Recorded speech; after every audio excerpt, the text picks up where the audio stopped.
동도 트지 않은 새벽, 시뻘건 불꽃이 무서운 기세로 타오릅니다. 불길을 피하려 7개월 된 딸을 안고 뛰어내린 30대 아빠가 숨졌습니다. 지난해 성탄절 서울의 한 아파트에서 난 불로 3명이 사망하고 26명이 다쳤습니다. 새벽 4시경에 자고 있는데 그 딸내미가 아빠 화재 났다고 불이 났다고 연기가 너무 가득 차가지고 도저히 숨을 수가 없었어요. 화재 원인은 담뱃불이었습니다. 아파트 3층에 살던 70대 주민 김모 씨는 당시 자신의 방 안에서 7시간 동안 바둑 영상을 보며 담배를 피웠습니다. 김 씨가 불이 다 꺼지지 않은 담배꽁초를 두고 자리를 비운 사이 대형 화재로 번진 겁니다. 검찰은 김 씨를 중과실 치사상 등 혐의로 재판에 넘겼고 법원은 검찰이 구형한 법정 최고형인 금고 5년을 그대로 인정했습니다. 재판부는 김 씨가 불이 난 것을 확인하고도 소방에 신고하지 않고 오히려 현관문을 열어둔 채 베란다로 탈출해 피해가 커졌다고 밝혔습니다.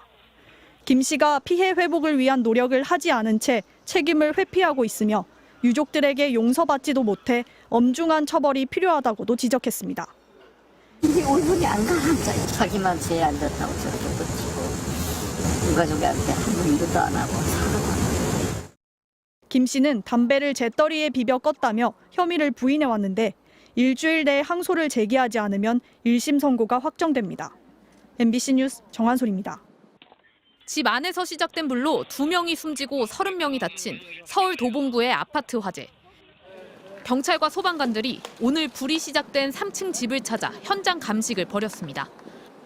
오전 11시부터 오후 2시 반까지 3시간 넘게 이어진 조사 결과 경찰은 작은 방에서 담배꽁초를 발견했습니다.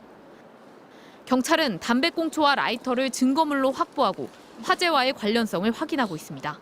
일단 방화 가능성은 없다는 게 경찰 판단입니다. 오늘 조사한 결과를 바탕으로 체증물과 거주자 간의 과실 여부, 연관성 부분에 대해서 계속해서 조사를 진행할 생각입니다. 사고 당시 화재 경보기 작동에는 이상이 없던 것으로 확인됐습니다. 하지만 아파트가 지어졌던 지난 2001년 당시의 소방법은 16층부터 스프링클러를 설치하게 돼 있었고 당시 불이 고층으로까지 번지지 않아 설비는 작동하지 않았습니다. 또 불이 난 3층에 방화문이 열려 있어 피해가 커졌다고 경찰은 설명했습니다. 사망자들에 대한 부검도 마무리 단계입니다. 경찰은 7개월 된 딸아이를 안고 뛰어내린 33살 박모 씨의 경우 추락에 따른 충격으로 11층 계단에서 발견된 38살 임모 씨는 연기 흡입으로 숨진 것으로 보고 있습니다.